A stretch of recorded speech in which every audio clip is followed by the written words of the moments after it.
صوبیہ اشرف ہیں اسلام آباد سے، وہ کہتی ہیں جی کہ آج خواجہ آصف نے اعتراف کیا ہے کہ سیاستدان ملک کی تباہی کے ذمہ دار ہیں، لیکن ساتھ میں ان کا یہ بھی کہنا تھا کہ عدلیہ بیوروکریسی سمیت پوری اشرافیہ ملکی مسائل کی ذمہ دار ہے۔ یہ بات کتنی درست ہے؟ صوبیہ بیٹا یہ 100% درست ہے۔ دیکھیں جب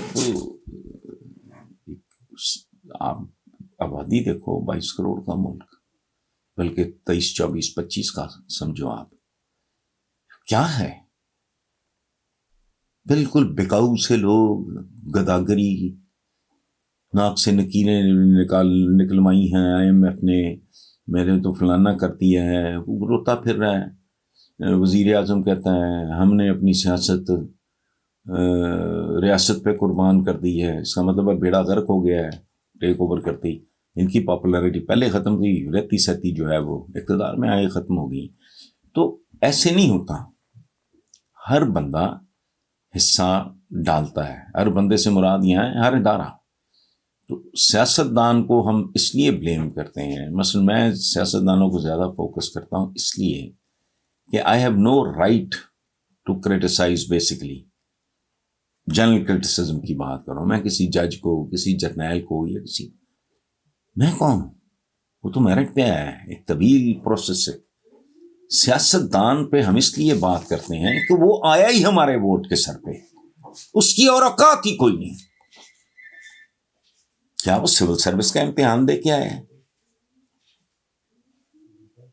کیا اس نے ISSB میں وہ ساری ڈریل، ساری وہ جو ایکسائز ایک لمبی طویل وہ ساری، اور پھر سیکنڈ لیفٹیننٹ فلانا ڈمکانا؟ تو اس طرح نہیں ہوتا، ان سب نے مل جل کے برباد کیا ہے۔ لیکن سب سے بڑی ذمہ داری ہے سیاستدان کی،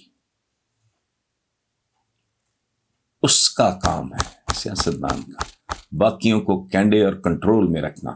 اس کے لیے کردار ضروری ہے۔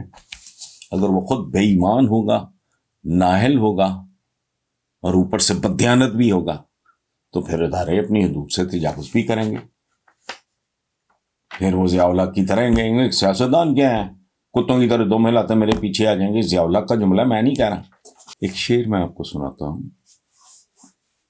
گرو تو ساتھ گرے شان شاہ سواری بھی، زوال آئے تو پورے کمال میں آئے۔ کبھی سنا آپ نے کہ ایک ایئر کریش ہوا ہے، اس میں فرسٹ کلاس پیسنجرز بچ گئے، باقی مارے گئے؟ نہیں۔ ٹائٹینک ڈوبا تھا تو پورے کے پورے ڈوبے تھے۔ جب معاشروں پہ زوال آتا ہے، انحطاط پذیر معاشروں میں کوئی شے نہیں بچتی۔ ہماری عدالتیں اور خاص طور پہ جو لوور کورٹس ہیں، ان کا تو حال ہی کوئی نہیں ہے، ان کا تو سلسلہ ہی کوئی نہیں۔ کبھی جا کے وہاں دیکھیں خاک اڑتی ہے، بندہ کہتا ہے یار یہ کدھر آ گئے ہوں۔ میں نے ایک بندے کے کو چیک، پرانی بات ہے، کو 15-20 لاکھ روپے کے چیکس تھے، تو میں 2 دفعہ عدالت گیا، میں نے کہا لعنت بھیجو اس پیسے پہ، تو اٹس ناٹ ورتھ اٹ۔ اتنا غلیظ، اتنا ناپاک قسم کا ماحول ہوتا ہے کہ غیر انسانی قسم کا ایک ماحول ہوتا ہے۔ ٹاؤٹس ہیں، عام پھرتے ہیں۔ اچھا وہ ضمانتیں دینے والے جعل ساز، ضامن وغیرہ، وہ مل ملا کے سارا دھندا، وہ غلاظت کا ڈھیر ہے سارے کا سارا۔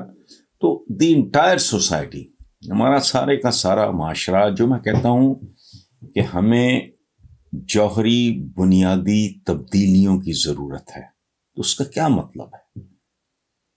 یہ ایسا نہیں ہے، یہ ایک ایسے انسانی جسم کی مانند ہے پاکستانی معاشرہ، جس کے سارے اعضاء بیمار ہیں۔ جگر کا عارضہ بھی ہے، دل بھی ہے، کڈنیز بھی خراب ہیں، پھیپھڑے بھی جواب دے گئے ہیں۔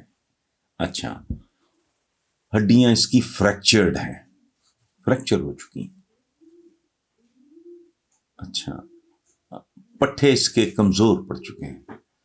سو یہ اچھا دوسری بات ایک اور سمجھ لیں، چلیں میں اگر مبالغہ کر رہا ہوں بالفرض، حالانکہ میں نہیں کر رہا،